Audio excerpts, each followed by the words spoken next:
Bonjour à tous, on se retrouve pour la suite de ces vidéos. Comme on a vu précédemment sur les vidéos sur créer son projet sur principalement sur l'étude de la maison d'assistance maternelle, nous avons vu précédemment sur la création de ces variantes qui sont ici. Pour information, si vous avez une image du projet que vous utilisez, donc du coup vu que j'ai une image, donc du coup j'ai pu la charger, et voilà, rentrer ici les caractéristiques. Et là, on peut donc observer ici le site de l'installation sur son implantation. Et là, nous avons les variantes que nous avons créées. Ici, l'objectif de cette vidéo, c'est de pouvoir comparer nos différents systèmes ici qui ont été créés précédemment. Donc du coup, je vais donc définir mon premier système, la chaudière gaz, comme système de référence car c'est le système de base. Donc du coup, comme ça, je vais pouvoir comparer les autres systèmes suivants. Donc du coup, on va pouvoir avoir une première approche sur quel système je pourrais installer. Et là, donc du coup, ici, dans vue d'ensemble des résultats, ce n'est pas non plus la partie qui nous intéressera le plus ici, car cette partie, elle permet d'afficher justement, certes, les performances du système étudié, et seuls les résultats les plus significatifs seront apparents. Donc du coup, les valeurs sont représentées ici sous forme de tableau, hein, et ici sous forme de graphe, ici en barre de pic ici, c'est sur l'année. Donc du coup ici, comme je l'ai dit, ce n'est pas la partie la plus intéressante. Donc du coup, vu que ça présente les résultats généraux d'un système en particulier, et nous, notre objectif, c'est de pouvoir évaluer l'ensemble du système. Donc, du coup, on peut aussi regarder aussi le résultat du système, hein. Ici, on peut voir les valeurs mensuelles se référant sur l'ensemble du système et les résultats sont affichés aussi à la fois sous forme de tableau, hein, comme on avait précédemment, et sous forme de graphique bar. Et ici, elle fournit aussi un excellent aperçu, donc du coup, sur les valeurs les plus significatives aussi. Et là, on peut aussi observer, si possible, les résultats de chaque composant. Donc du coup, on nous permet donc de déterminer d'éventuelles erreurs sur un des systèmes, sur un des composants en particulier. Et là, nous revenons sur la partie la plus intéressante qui nous intéresse ici, à savoir pouvoir comparer tous les systèmes. Du coup, bien assurez-vous de bien sélectionner l'ensemble des systèmes. Et là, nous avons nos résultats de chaque système. Les systèmes sont ici représentés, hein. Donc du coup, du premier système, ici, c'est le système chaudière gaz, etc., que l'on a créé dans une vidéo précédente. Et là, afin de choisir afin d'avoir une meilleure aperçu sur un système en particulier, pour satisfaire les besoins du bâtiment, il faut que l'on fasse donc une comparaison entre les différentes installations. Pour comparer correctement les différentes installations entre elles, donc du coup, il faudra que les systèmes présentent à la fois les mêmes caractéristiques du bâtiment en termes de besoins et autres.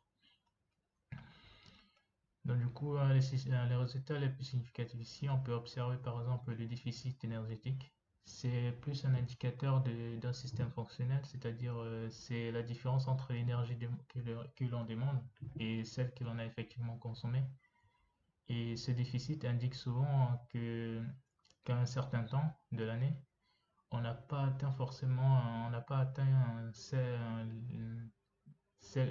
un besoin, une température par rapport à celle demandée.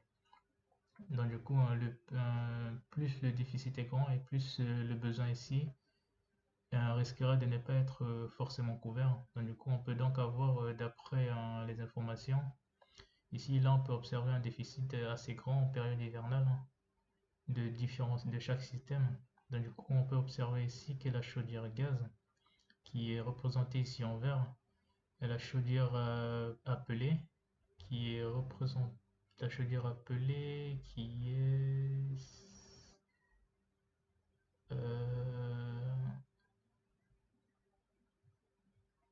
la chaudière appelée qui est représentée ici en noir.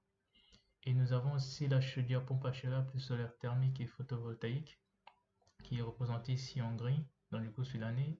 On peut donc observer de ces trois systèmes-là qu'en période par exemple hivernale, le déficit il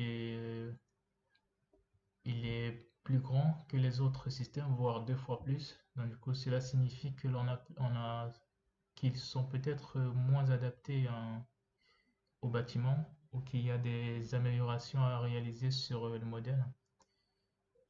Et là, on peut aussi observer on peut comparer aussi avec, on peut observer ici l'énergie que l'on utilise réellement et qui est nécessaire pour amener l'eau froide à une température que l'on désire.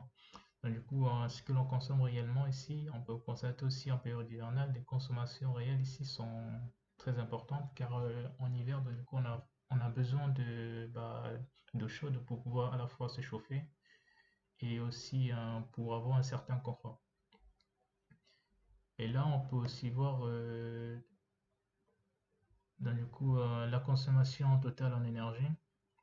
Donc, du coup, contrairement aux autres systèmes, on peut observer, contrairement aux autres systèmes, le système pompe à chaleur et le système pompe à chaleur plus solaire consomment moins d'énergie.